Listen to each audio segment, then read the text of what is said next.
कि एक रूहानी शख्सियत आई हुई है और वो उन्हें आशीर्वाद दे रही है कि महात्मा बुद्ध, तुम्हारी प्रार्थना, तुम्हारा योग, तुम्हारी तपस्या सफल हुई, कबूल हुई। आप हजरात एक सलवात भेजें और आगे तशरीफ।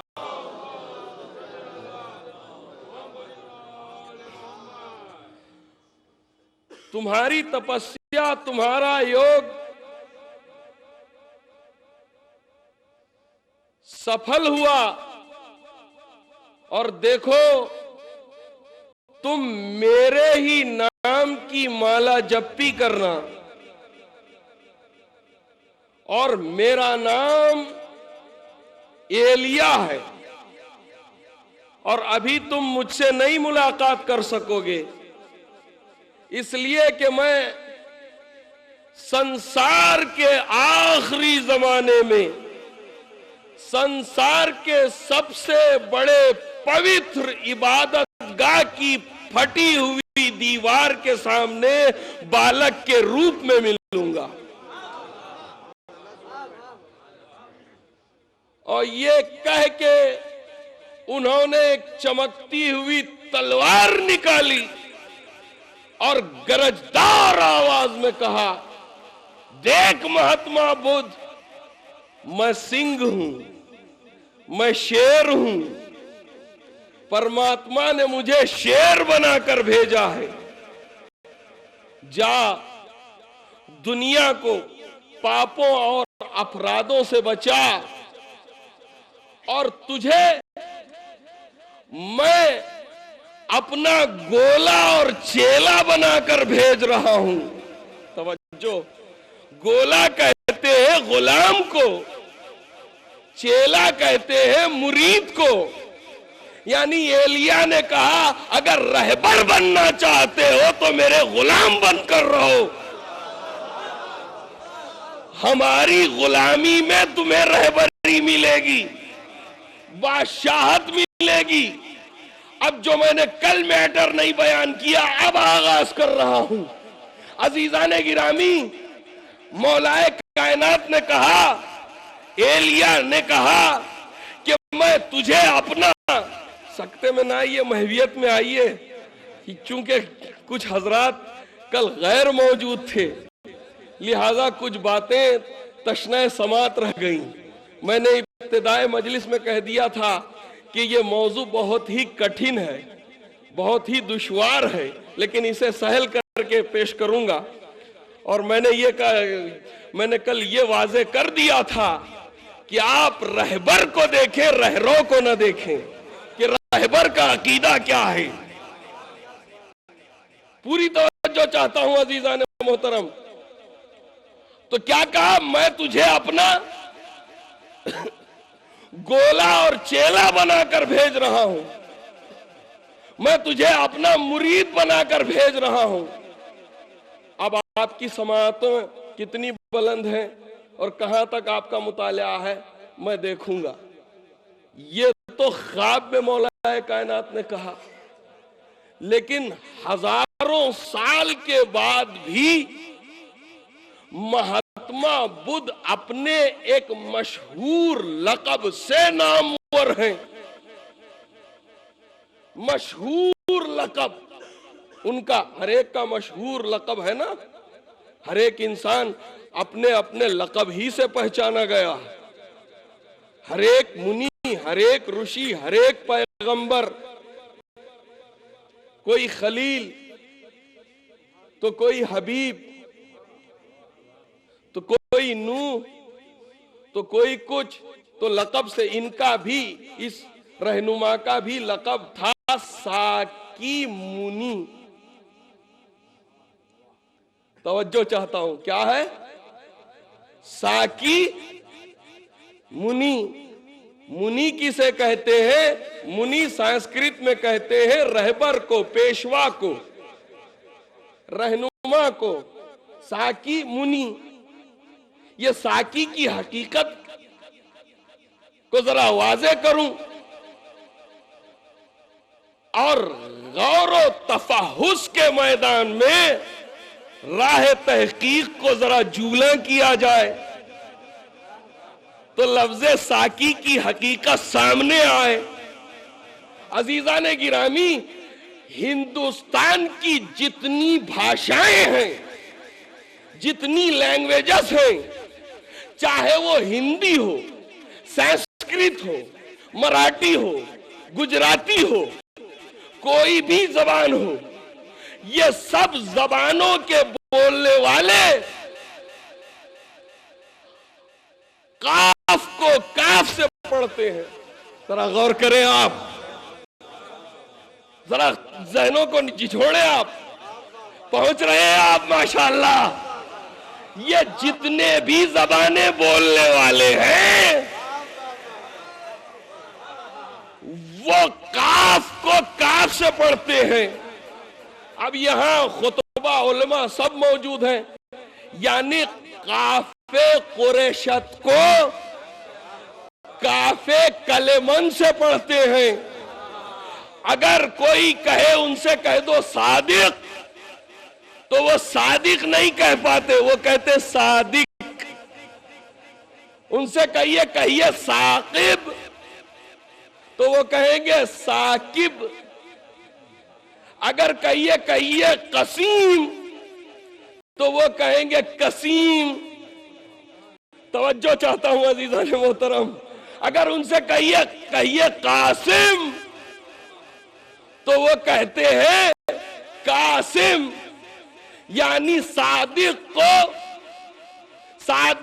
के काफ को काफ से पढ़ते हैं, यानी सादिक, कासिम, साकिब। तो इस काफ को, वो काफ को काफ से पढ़ते हैं, लिहाजा वो साकी ना कह सके।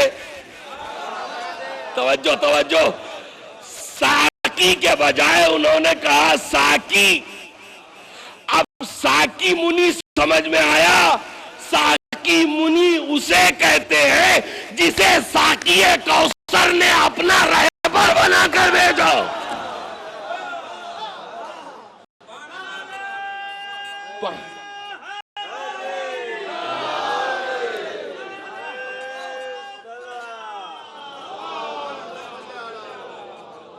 साकी कौसर ने जिसे लक़ब दे दिया वो साकी मुनि हो गया, और आप अली को सहाबा के बराबर ले जा रहे हैं। अली कौन? अरे अली वो है। अब जुमला रहेगा, जाने न दीजिए, खुतबा बयानिया का जुमला है। मेरा मौला फरमाता है, अना बास्तुन नबिय्यीन वल मुरसलीन, मैं अली वो हूँ जिसने नबियों को नबुव्वत का ओहदा अता किया, रसूलों को रिसालत का ओहदा अता किया। अब देखता हूं, जज़ाकल्लाह, वाह।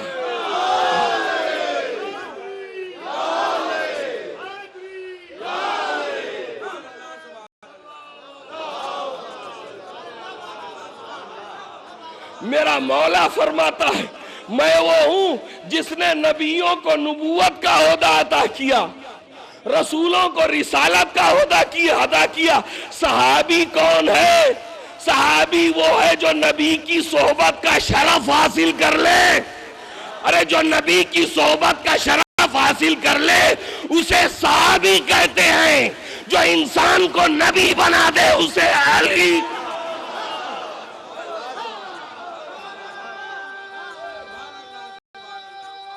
सब मिलकर मौला का नाम ले।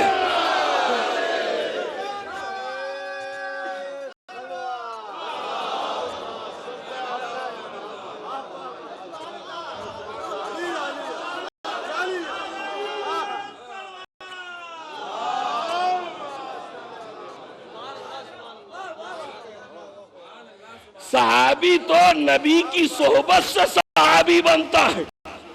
अली वो है जो नबी बनाता है, और नबूवतें तो इन्हीं के मोहब्बत के सदक़े में मिली। सुन्नी शिया सब कुतुब में मिला कि अल्लाह ने मोहब्बत मोहम्मद और आले मोहम्मद को मखलूकात के दरमियान में रखा। हदीस पढ़ रहा हूं जिसने मोहब्बत को अपनाने में सबकत की उसे नबी बना दिया, रसूल बना दिया। एक सलवात भेजे मोहम्मद वाले।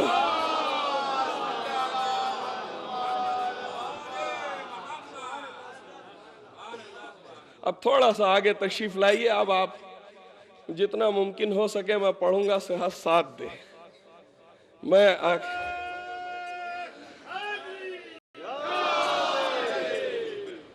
जज़ाकल्लाह।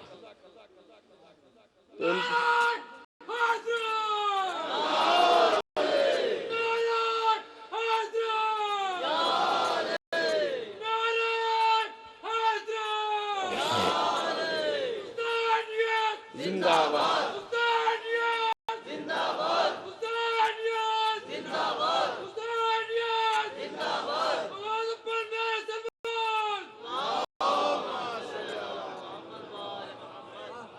और याद रखिए कमजरफों के दरमियान मौला ने मना किया है कि मेरे ऐसे फजाइल मत पढ़ा कीजिए जिनकी तीनत पाक होती है, जिनकी माओं की इस्मत पाक होती है, वहीं ये फजाइल पढ़े जाते हैं, वहीं ये फजाइल पढ़े जाते हैं। और हर एक की जबान से या अली मदद नहीं निकलता, हर एक जबान नहीं बोलती, और झूठी जबानों को अली तस्लीम भी नहीं करते। और जिनकी रूहों ने आलमे ज़र में अली की विलायत का इकरार किया, वही नामे अली लेते भी हैं, वही नारा भी लगाते हैं। इसलिए कि जब एक शख्स मौलाए कायनात की खिदमत में पहुंचकर कहने लगा, या अली मैं आपका दोस्त हूं, या अली मैं आपका चाहने वाला हूं, मैं आपका आशिक हूं, आपका शहदा हूं, आपका हुब्बेदार हूं, आप फातेह खैबर हैं, आप फातेह खंदक हैं, आप ज़ौजे बतूल हैं, आप नफ्से रसूल हैं। जब तारीफ करने लगा मौलाए कायनात ने कहा, देख जो कुछ तेरी जबान पर है उससे बहुत कम हूं, और जो कुछ तेरे दिल में है उससे हजारों गुना ज्यादा हूं।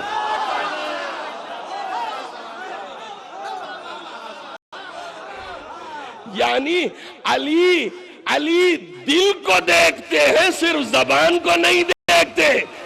ये तो दिल वाले हैं। फिर उसके बाद मौलाए कायनात ने कहा तू झूठा है, इसलिए कि जब मेरी विलायत का ऐलान हो रहा था आलमे ज़र में, तू वहां मौजूद ही ना था। अरे मैं क्या दर्ज कर रहा था। यानी अली ने अपने चाहने वालों को देख लिया है, जो वहां मौजूद था आज वही नामे अली लेगा।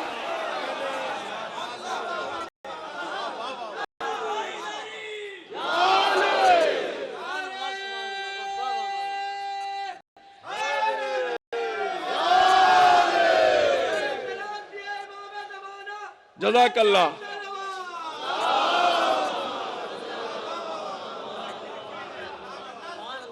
वही नामे अली ले रहे हैं माशाअल्लाह। तो एक और हदीस अर्ज कर दूं भाई, ये बताइए आप दुनिया में कहीं भी चले जाएं तो आपकी वल्दियत किससे पहचानी जाएगी? माँ से के बाप से? आप फॉर्म फिलअप करने चले जाएं तो आपसे ये नहीं पूछा जाएगा कि आपका मदर नेम क्या है, आपसे ये पूछा जाएगा कि आपका फादर नेम क्या है, आपके बाप का नाम क्या है। लेकिन क़ियामत में महशर में मामला उल्टा है। महशर में हर इंसान पुकारा जाएगा माँ के नाम से। अब ये लखनऊ का मजमा है और जितना तवल्लाई है,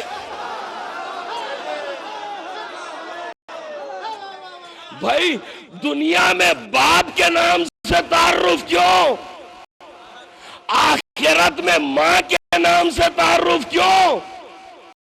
महशर में हर बेटा माँ के नाम से पुकारा जाएगा, ये फुला माँ का बेटा, ये फुला माँ का बेटा। क्यों? अब देखता हूं कि आपकी तीनत में पाक जर्रा कैसे दौड़ रहा है। क्यों माँ के नाम से पुकारा जाएगा? इसलिए कि तारीख में कुछ ऐसे बेटे भी पैदा हो गए जिनकी माँ एक थी, बाप चार थे।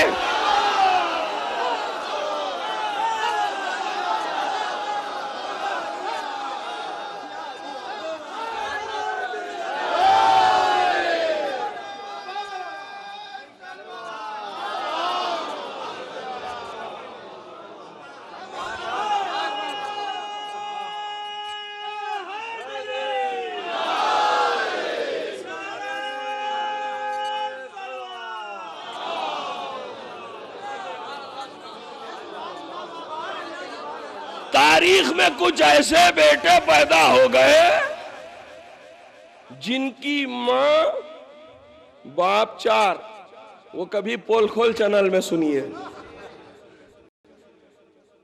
लेकिन ये इम्तियाज खास है आशिकाने अली के लिए, मुहिब्बाने अली के लिए, कि अली का शहदा दुनिया में भी बाप के नाम से पता मुतारिफ होगा, आखिरत में भी खुदा बाप के नाम से बुलाएगा। इसलिए कि अल्लाह को अली के चाहने वाले की मां की इस्मत और इफ्फत पर यकीन रखो।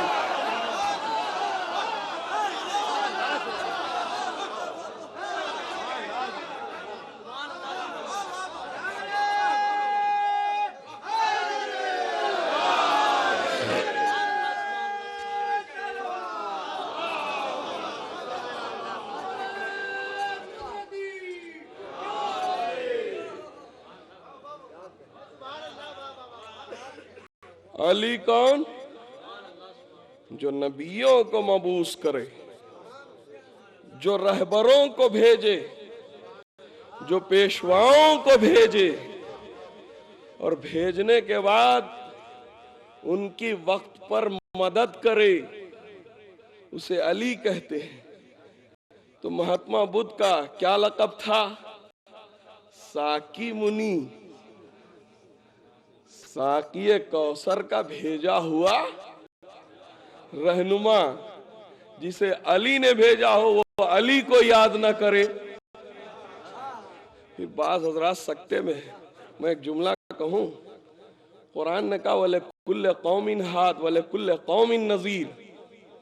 हमने हर कौम में नज़ीर भेजा है, हर कौम में हादी भेजा है। तो क्या रहनुमा और हादी सिर्फ अरबिस्तान में भेजे गए, हिंदुस्तान खाली रहा? अगर खाली रहा तो इसका मतलब यह है कि खुदा ने हुज्जत कायम नहीं की। ये तो बात अलग है कि रहबर सही था, बाद में आने वालों ने उसमें तरमीम कर दी। उसकी सबसे बड़ी दलील मैंने कल ये बताई कि पैगंबर के बाद जब तरीक़े नमाज में इख्तिलाफ पैदा हो गया, पैगंबर के बाद तो फिर और कौमों में न जाने क्या क्या इख्तिलाफ पैदा हो गया होगा। और जब कष्ट कठिन में घिर गए, कौन? बुद्ध, महात्मा बुद्ध। तो अब उन्होंने किसको पुकारा? जज़ाकल्लाह। एलिया को पुकारा। क्या कह के पुकारा? ए प्यारे के प्यारे एलिया, आए प्रीतम के प्रीतम एलिया। अब तीसरा जुमला सुनिए दुआ का उनके, आए सब पर गालिब आने वाले एलिया, सब पर गालिब आने वाले एलिया। ये तो दुआया फिक्रा था महात्मा बुद्ध का। और नबी ने कहा, क्या कहा? या अली, अगर मशरिक मगरिब शिमाल जुनूब चारों जानिब से सारी दुनिया के लोग आपसे मुकाबला करें तो सब के सब आपसे हार जाएं। तो सब पर गालिब आ जाए। भाई ये सब पर गालिब आने वाला जो जुमला है, इसके लिए एक मुकम्मल मजलिस की जरूरत है। ये नहीं कहा कि सिर्फ इंसानों पर गालिब आने वाला, ये नहीं कहा कि जिनों पर गालिब आने वाला।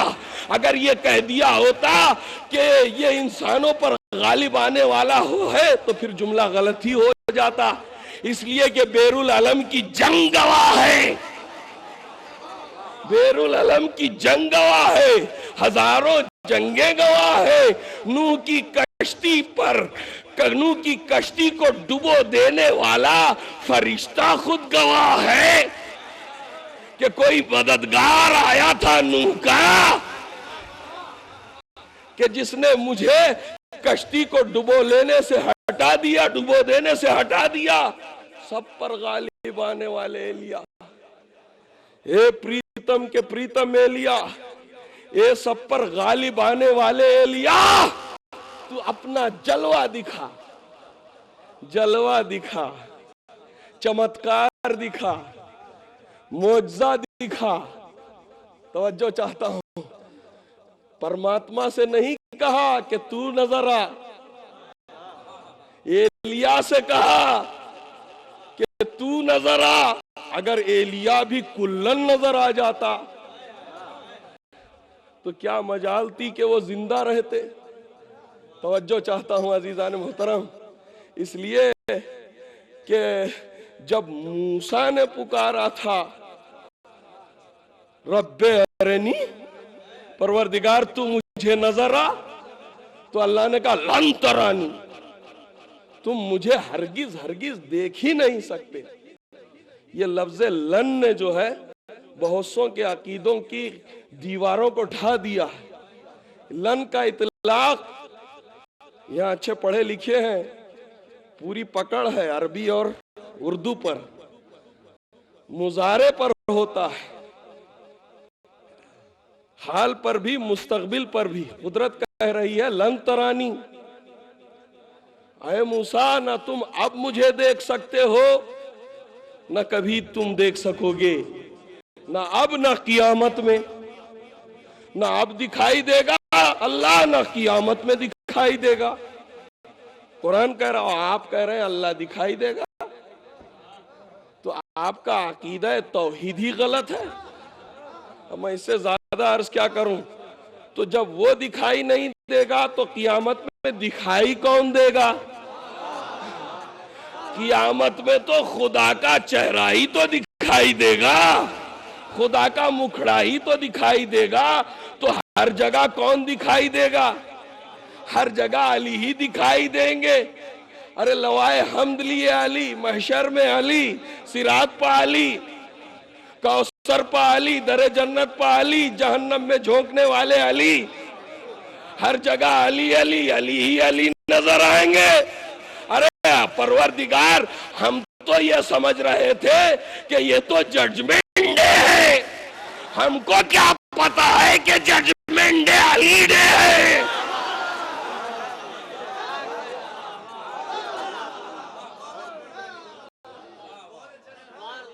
पूरी तवज्जो चाहता हूं, तू मुझे अपना जलवा दिखा। अब ये जलवा क्या देखते, अब मूसा के नूर की हैबत को समझाऊं। जनाबे मूसा ने जब कुरान की आयतें मौजूद हैं, अपनी उंगली निकाली तो वो सूरज से ज्यादा चमकी और फिरौन तक बेहोश हो गया, तमाम दरबार में रहने वाले बेहोश हो गए। तवज्जो चाहता हूं अजीजान मोहतरम, तो ये मूसा के नूर का जलवा था कि दरबारे फिरौन के दरबारी बेहोश हो गए। ये अली के नूर का जलवा था, जब तूर पर चमका तो मूसा बेहोश,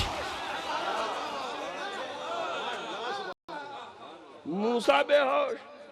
और याद रखिए, जब जनाबे मूसा अपने वजीर हारून को लेकर दरबार में गए थे, तो फिरौन ने एक कंडीशन लगा दी थी अपने मुहाफिज दस्तों को, निगहबानों को, जितनी आर्मी थी फौज की, देखो मूसा और हारून के अलावा किसी को दरबार के अंदर आने न देना।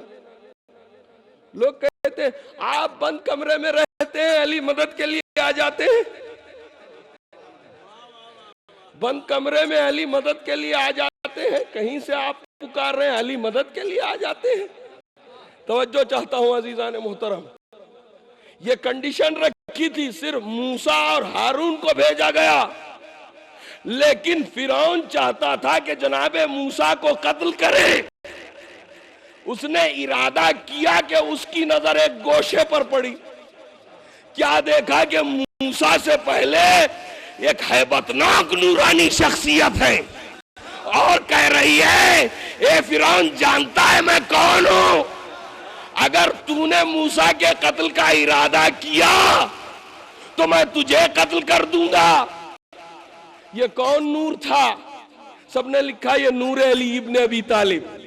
तवज्जो, नूर अली इब्ने अबी तालिब। लोग कहते हैं कैसे मदद के लिए आ जाते हैं। अरे जो अली आलम गैब में रहकर मूसा की मदद कर सकता है तो क्या वो आलम शहूद में रहकर हमारी मदद नहीं कर सकता?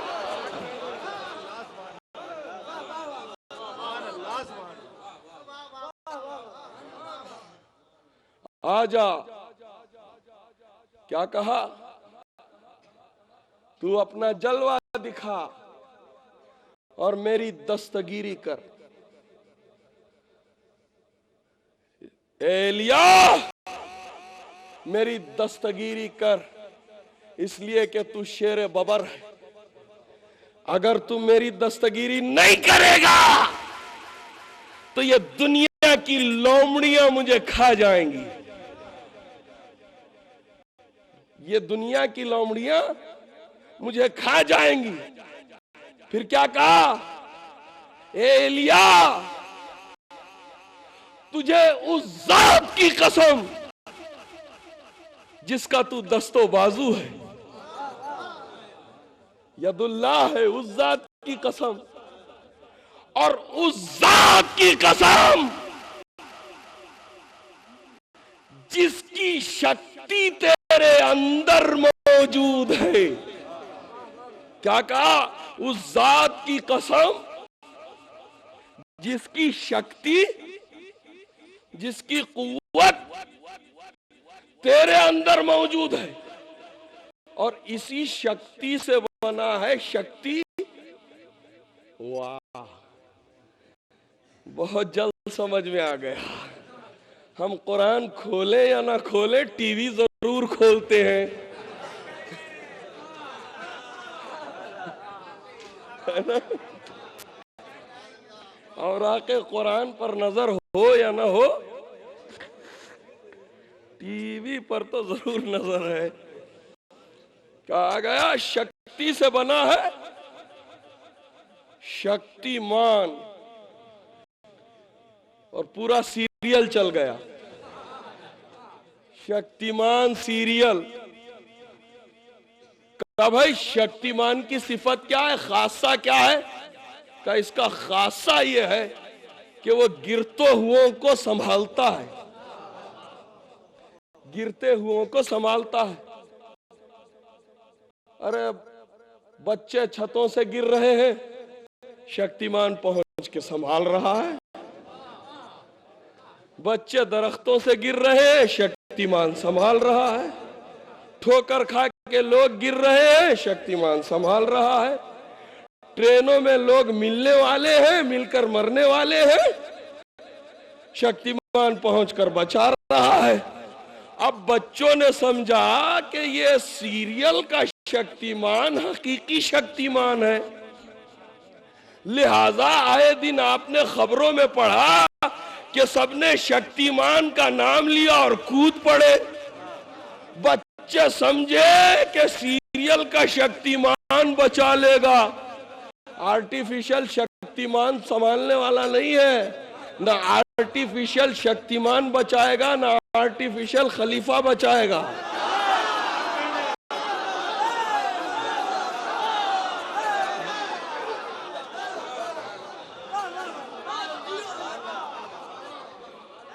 अब जब बच्चों ने कहा या शक्तिमान,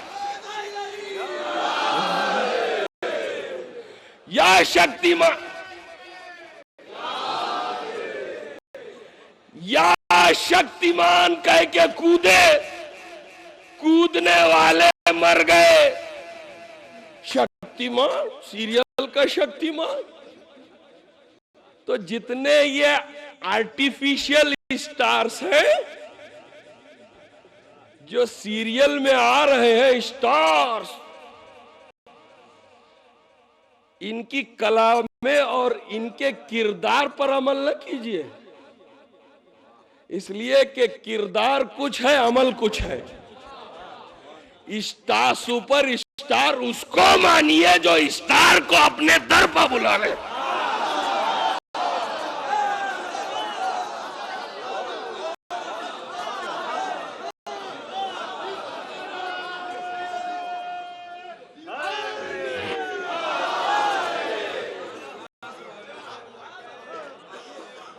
अरे बच्चे गिर रहे हैं या शक्तिमान का गिरे मर गए। जहां देखा ये दिन अखबारों में है कि नहीं, आप कबूल करेंगे कि नहीं? आर्टिफिशियल शक्तिमान का नाम लेकर गिरते हुए मर गए। जब खुदाई शक्तिमान अली का नाम लिया तो गिरते हुए संभल गए। अरे क्या कहने वाले ने भी क्या खूब कहा कि हर दिल ने हर ज़बान ने कहा या अली मदद, हर पीर हर जवान ने कहा या अली मदद। गिरता हुआ जमीन पर बच्चा संभल गया, बेसाख्ता जो मां ने कहा।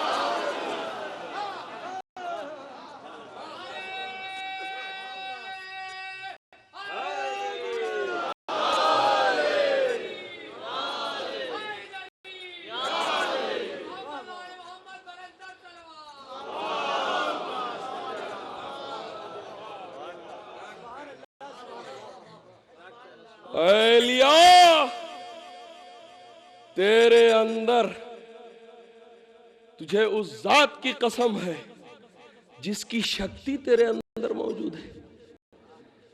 अरे शक्ति को, ताकत को सिर्फ पहलवानी तक महदूद कर दिया। अरे मौला अली ने दरे खैबर उखाड़ दिया। अली के लिए सूरज कुछ नहीं है तो खैबर क्या है? भाई जरा अली को जो कुव्वतुल्लाह कहते हैं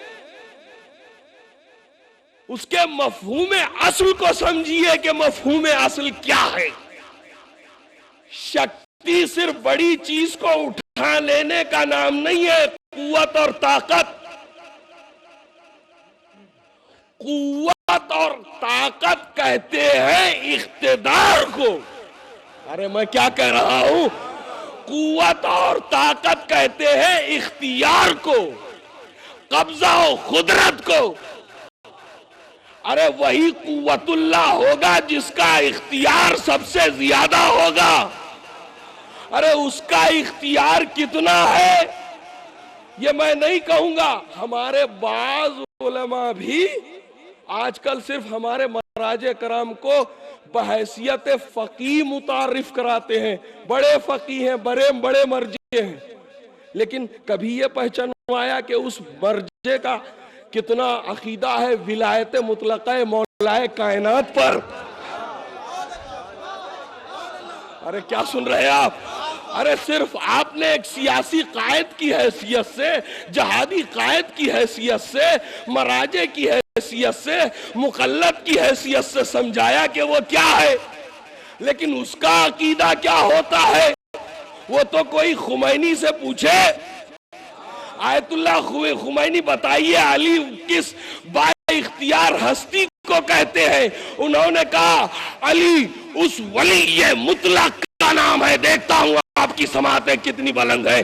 अली उस वली ये मुतलक का नाम है कि जो 18,000 यूनिवर्सस को एक लम्हे में खत्म करके फिर 18,000 दुनियाओं को खल्क कर दे, उसे अली कहते हैं।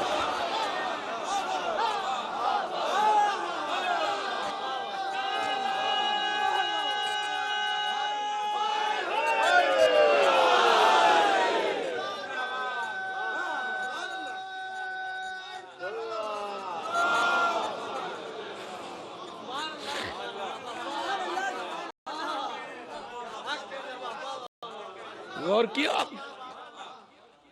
अली किसे कहते हैं? अली की शक्ति क्या है? वरना 8,000 साल पहले महात्मा बुद्ध नहीं कहते कि तुझे उस जात की कसम है लिया जिसका तू दस्तो बाजू है।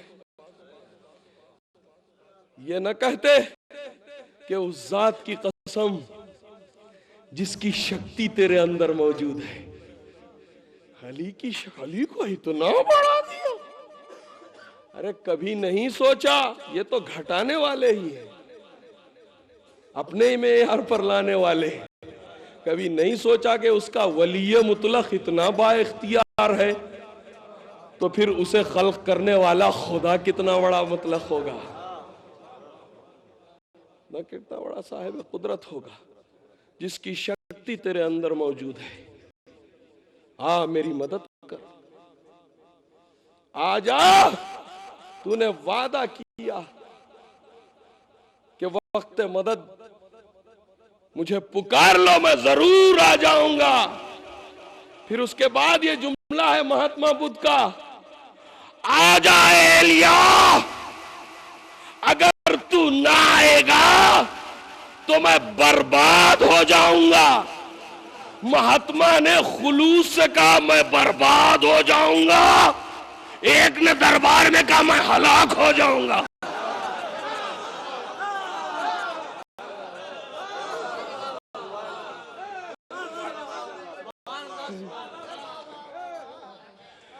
काश खुदा इनकी दुआ को कबूल कर लेता।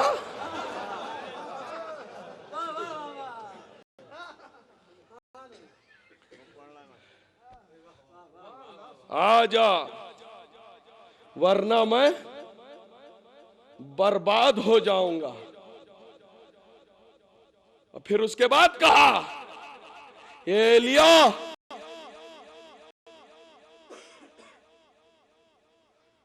तेरा नाम भगवान का नाम हम नाम है। और फिर कहा, तुझे देखना हजारों प्रार्थनाओं के बराबर है। अरे जुमला सुनिएगा आप, हजारों इबादतों के बराबर है, इसलिए कि तू परमात्मा का मुखड़ा है, इसलिए कि तू वजहुल्ला है। और नबी ने कहा, नजर इला वजह अली इब्न अबी तालिब इबादा, तुझे देखना हजारों इबादतों के बराबर है। पूरे इस मजमे से एक लम्हा फिक्रिया दे रहा हूं, अकीदतमंद हजरात है। मेरा सवाल यह है कि इबादत की हद इंसान की जिंदगी से कब तक वाबस्ता है? कब तक वाबस्ता है? जज़ाकल्लाह, जब तक हयात है। इधर सांस की डोरियां कटी, अब सिलसिला इबादत मुनक़ता हो गया कि नहीं? मुनक़ता हो गया। अब क्या नमाज पढ़ सकते हैं? नहीं पढ़ सकते। रोजा रख सकते हैं? नहीं रख सकते। हज कर सकते हैं? पड़ोसियों के हुकूक अदा कर सकते हैं? नहीं कर सकते। और दूसरों के हुकूक अदा कर सकते हैं? नहीं अदा कर सकते। औलाद के हुकूक अदा कर सकते हैं? नहीं। वालिदैन के हुकूक अदा कर सकते हैं? नहीं। कहा क्यों? तमाम इबादतों की हद जिंदगी से वाबस्ता है। इधर जिंदगी का लम्हा खत्म हुआ, इबादतों की सरहदें खत्म हो गई। लेकिन कोई ऐसी इबादत भी है जिसका सिलसिला खत्म नहीं होता, जिसका सिलसिला खत्म नहीं होता।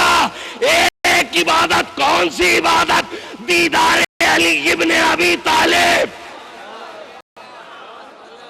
अली पाइती आते हैं और नबी कहते हैं, अन्नज़रो इला वजह अली इब्न अबी तालिब इबादा। अली के चेहरे को देखना इबादत है। जहां तमाम इबादतों की सरहदें खत्म हो जाती है, वहां दीदारे अली की इबादत का आगाज होता है।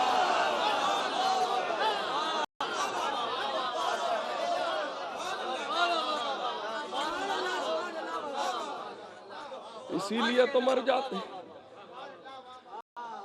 क्या खूब कहा कहने वाले ने, तशरीफ अली लाते हैं मोमिन की लहद में, क्या और भला चाहिए हुब्बारे अली को। जीने का मजा आता ही उस वक्त है शौकत, जब मौत पर मर जाते हैं दीदारे अली को।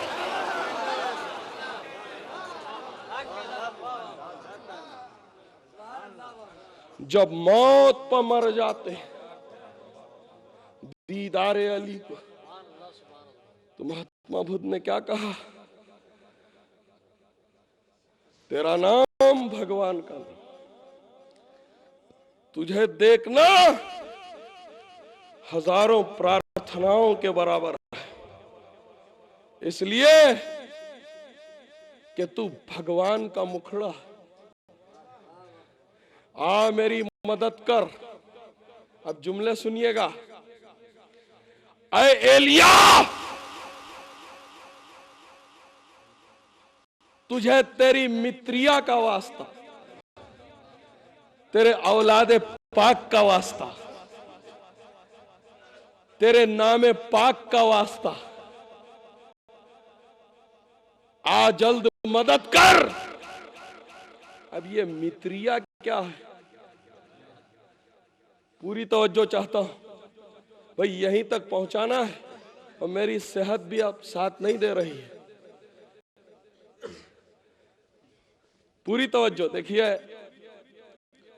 हम जो है कभी भी तफसीर भी राय नहीं करते। हम अहले बैत के चाहने वाले हैं। तफसीर भी राय वो हैं जिनके इमाम कियास आराइयां करते हो शक की बुनियाद पर। हम तो यकीन की बुनियाद पर बातें कहते हैं। मित्रिया क्या है, ये संस्कृत में 2-3 इसके मानी बयान किए गए हैं। पहले का मित्रिया उस हस्ती को कहते हैं कि जो तमाम ऋषियों और मुनियों के मबूस होने के सिलसिले को खत्म कर दे। अरे क्या सुन रहा है ये मजमा। मित्रिया उस हस्ती को कहते हैं जो तमाम ऋषियों और मुनियों के मबूस होने के सिलसिले को। वो कौन सी हस्ती है कि जिसके बाद न कोई पैगंबर आया न रसूल आया, यानी खातमुन नबीयीन को मित्रिया कहते हैं। और दूसरे मानी संस्कृत के ये है कि मित्रिया उस हस्ती को कहते हैं कि जो पंच पहाड़ हो। पंच कहते हैं, 5 को पहाड़ कहते हैं नूर को। 5 अनवार का जो मरकज हो। अरे मैं क्या अर्ज कर रहा हूं, 5 अनवार जहां जमा हो जाए उसे मित्रिया कहते हैं। इसका मतलब यह है कि हदीसे किसा का तस्करा चादरे तदहीर का जिक्र हजारों सालों से पहले था कि जहां 5 अनवारे खमसा जमा हो गए थे, तभी तो जिब्रील ने कहा था, या रब्बे वमन तहतल किसा, परवरदिगार तू बता के इस चादर के अंदर, नीचे चादर के अंदर कौन है। अरे कुरान की आयतें लाने वाले जिब्राइल तू नहीं जानता, आयतें तू लाया। हसनैन का झूला तूने झुलाया, फातिमा की चक्की तूने पीसी। अरे क्यों नहीं जानता। तो जिब्रील शायद कहे आज अनवार की लवे एक दूसरे से इस तरह मिल गई है कि मैं नहीं पहचान पा रहा हूं कि इसमें मोहब्बत का नूर कौन सा है, अली का नूर कौन सा है।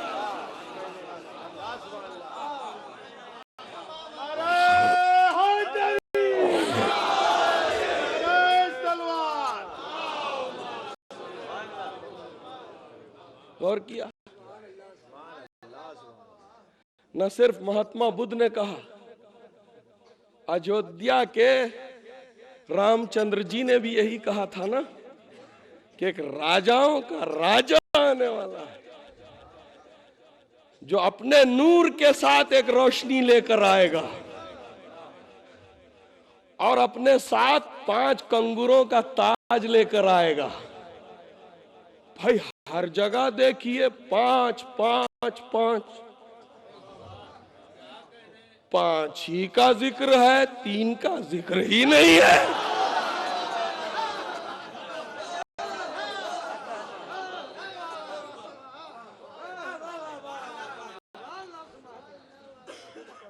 अजीजान गिरामी, मित्रिया किसे कहते हैं? जो ऋषियों और मुनियों के मबूस होने के सिलसिले को खत्म कर दे, जो पंचपहार रखता, जो 5 कंगूरों का ताज रखता। और फिर एक जुमला अजीब कहा, उस ताज के सबसे बड़े हीरे का नाम ले लिया।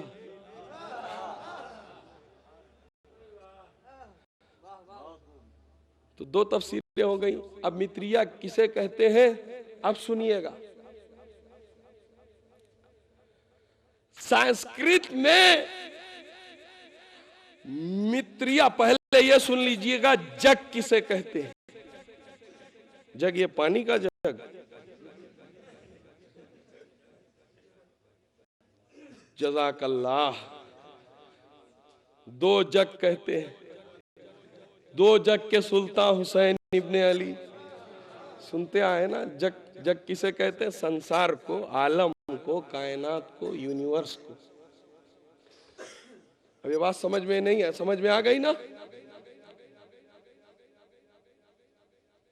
जब महात्मा बुद्ध के शागिर्द ने पूछा, ये बताइए आपने मित्रिया कहा,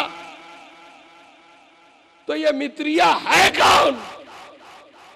तो उस वक्त महात्मा बुद्ध ने कहा, मित्रिया उस हस्ती को कहते हैं जिसकी रहमत का साया हर जग पर हो।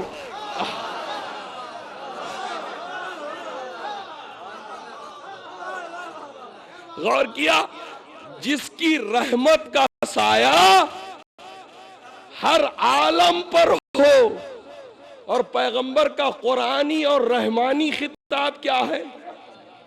रहमतुल लिल आलम की रहमत नहीं है, आलमीन की रहमत है। और तू कह रहा मेरे भाई है।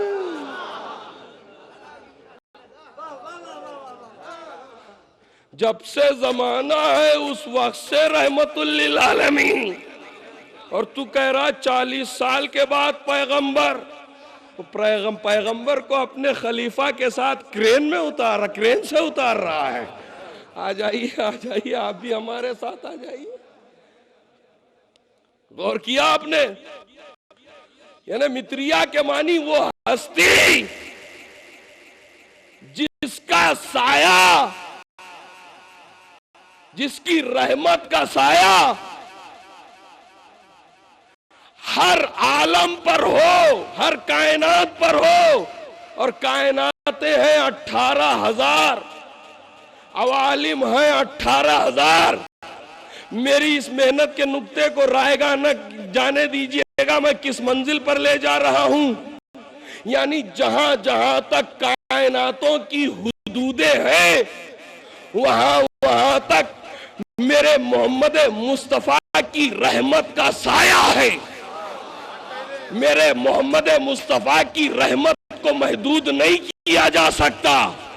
कायनातों की हुदूदों का दुनिया के साइंसदान आज तक तज्जिया नहीं कर सके कि कितनी हुदूदें हैं, मगर जितनी भी हुदूदें हैं वहां तक मोहम्मद मुस्तफा की रहमत का साया है।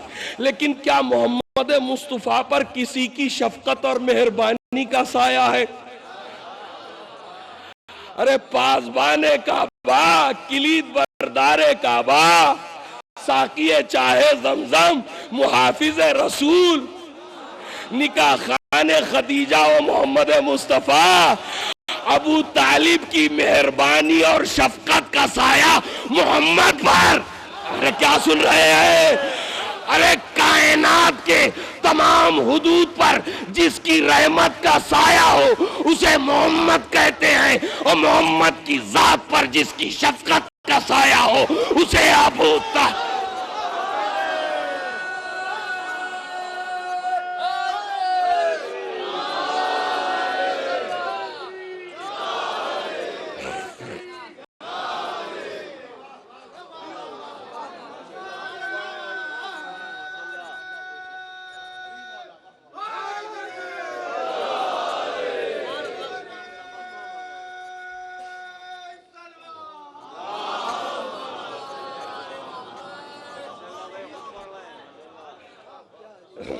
रहमतुल लिल आलमीन, कायनात की तमाम हुदूदों पर जिसका साया उसे मोहम्मद कहते हैं, और मोहम्मद पर जिसकी शफकतों और मेहरबानियों का साया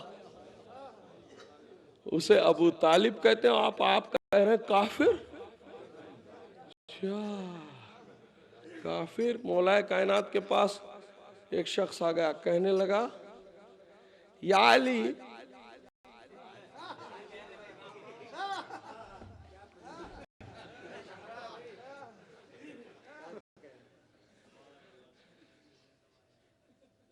आपके बाबा कहाँ हैं? कहाँ हैं? उन्होंने कलमा। मौलाए कायनात की जबीन अक़दस पर शिकन माए।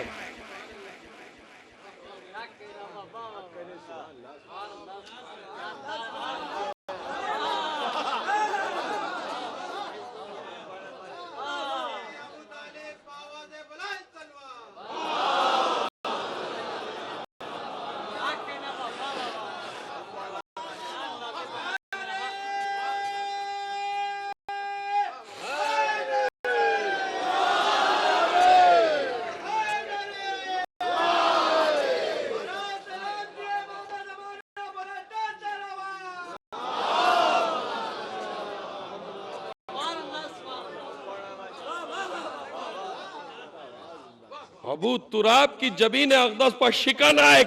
कसम, आदम से लेकर कियामत तक के जितने भी इंसान हैं, अगर उन सबको मेरा बाप अबू तालिब शिफात करना चाहे तो वो कर सकता है।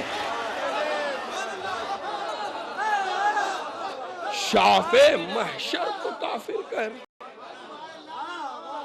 कहने वाले ने बहुत अच्छे मिसरे कहे चार, कि छपी थी जो शाम के प्रेस में, उसी खबर को सुना रहे हो, गया जहन्नम में छापा खाना, तुम उसकी क्यों गीत गा रहे हो? और वही है इमरान आले हाशिम, है जिक्र कुरान में भी जिसका, इमाम बेटा नबी भतीजा, तुम उसको काफिर बता रहे। इमाम बेटा नबी भतीजा, तुम उसको काफिर बता रहे हो।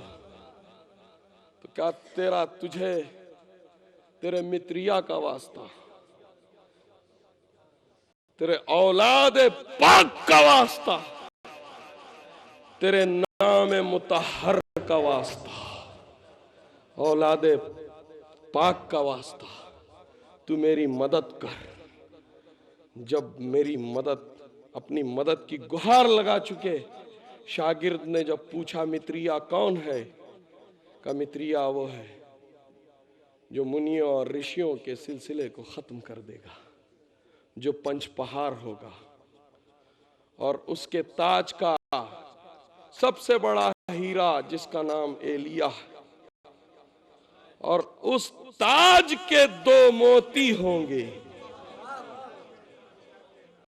और उनकी कौम वाले उन 2 मोतियों की कदर नहीं करेंगे, उन्हें हर तरह की तकलीफ देंगे।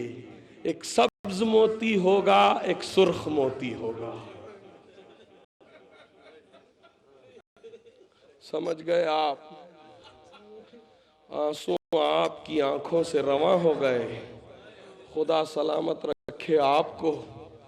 अरबाब अज़ा, यही वजह है कि जब पैगंबर इस्लाम दुनिया से उठ रहे थे तो हसनैन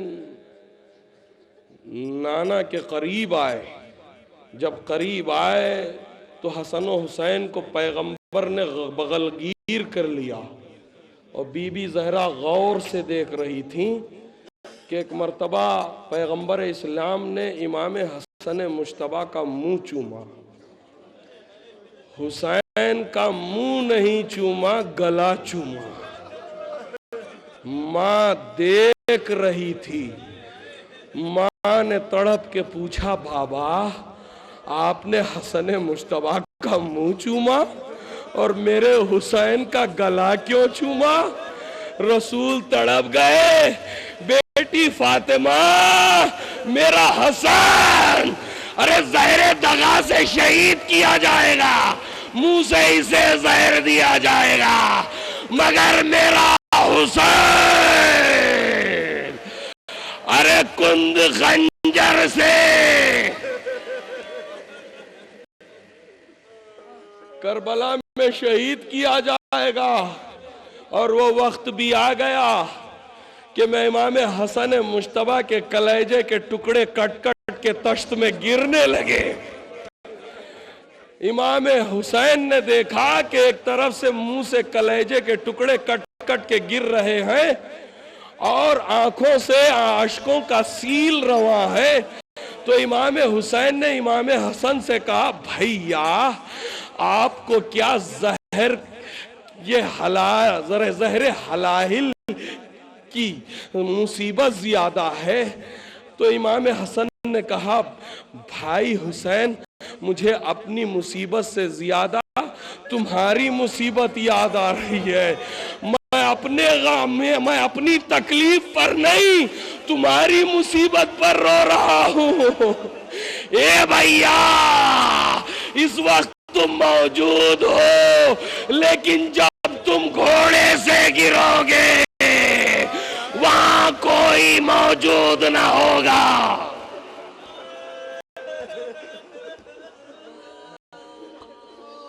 कोई मौजूद न था।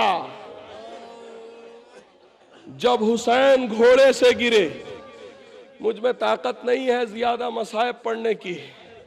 घोड़े से हुसैन गिरे और जब गिर रहे थे तो गिरने से पहले हुसैन ने 2 वसीयतें की थी। किससे? बीबी ज़हरा से। पहली वसीयत ये की थी कि अम्मा जब मैं घोड़े से गिरूं तो मेरे सर को अपनी आगोश में ले लेना। दूसरी वसीयत ये की थी कि अम्मा मेरी गर्दन पर जब शिम्र का खंजर चले तो मेरे खून को अपनी सफेद चादर में ले लेना, ताकि मैं क़ियामत के दिन अल्लाह के सामने अपने खून को दिखा सकूं और मेरे आज़ादारों की शिफात कर सकूं। आज़ादारों, हुसैन कैसे घोड़े से गिरे? 3 रिवायतें हैं, मैं तीनों को बयान कर दे रहा हूं। पहली रिवायत यह है कि परवरदिगार आलम का हुक्म हुआ ज़मीन करबला को, ज़मीन करबला तू इतनी बुलंद हो जा कि तू पुश्ते जुलजना के बराबर पहुंच जा, ताकि मेरा हुसैन आसानी से आ जाए। ये पहली रिवायत है। ज़मीन करबला बुलंद हुई, हुसैन आए। दूसरी रिवायत यह है कि जिस जुलजनाह पर हुसैन सवार हुए थे, उस जुलजनाह पर रसूलुल्लाह ने हुसैन की सवारी कराई थी और वो जुलजना हुसैन के बचपने में हुसैन को लेकर मस्जिद नबवी के पास अपने चारों पैरों को फैलाकर बैठ गया। जब जुलजना बैठ गया रसूल रोने लगे। साहबा ने पूछा या रसूल अल्लाह ये तो खुशी का मौका है। उस वक्त रसूल ने कहा अरे बचपने में जुलजना हुसैन को अपने पुष्प पर सवार किए हुए ऐसे बैठा है, एक दिन वो आएगा कि मेरा हुसैन जख्मों से चूर चूर होगा। ऐ जुलजना तू अपने पैरों को फैला के जमीन पे बैठ जा ताकि मेरा हुसैन। अज़ादारों ये दूसरी रिवायत है। तीसरी रिवायत क्या है सुनेंगे। हुसैन ने माँ से कहा था अम्मा जब मैं घोड़े से गिरूं तो मेरे सर को अपनी आगोश में ले लेना। घर तक रोते हुए जाएंगे। अज़ादारों तीसरी रिवायत कहती है जमीन करबला से फातिमा के 2 हाथ नमूदार हुए। हुसैन को गोद में मां ने लिया। मां ने हुसैन को गोद में लिया। शिमरे मलून आगे बढ़ा। मैं किस जबान से कहूं। एक मर्तबा कुंद खंजर को उठाया। अब जो जरबे लगाई पहली जरब लगी। हुसैन ने तड़प के कहा ना ना। दूसरी जरब लगी का बाबा नजफ से आई है। तीसरी जरब लगी का भैया हसन। अरबाबे आज़ा शिम्र खुद कहता है कि जब मैंने 12वीं जरब लगाई, रोते हुए जाएंगे आप, 12वीं जरब लगाई उस वक्त हुसैन का रुख फरात की तरफ था। आवाज आ रही थी अब्बा मेरे भाई।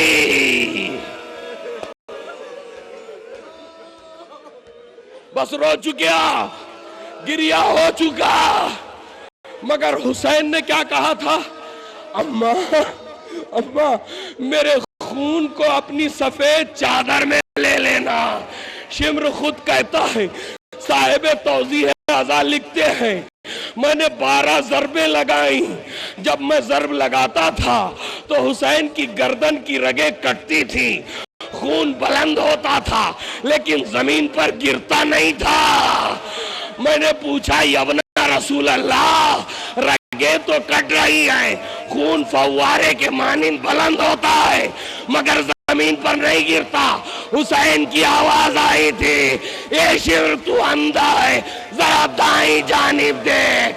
वो कहता है मैंने अब जो दाई जानिब निगाह की क्या देखा, एक मुअज़्ज़मा सफेद चादर लिए हुए खूने हुसैन को।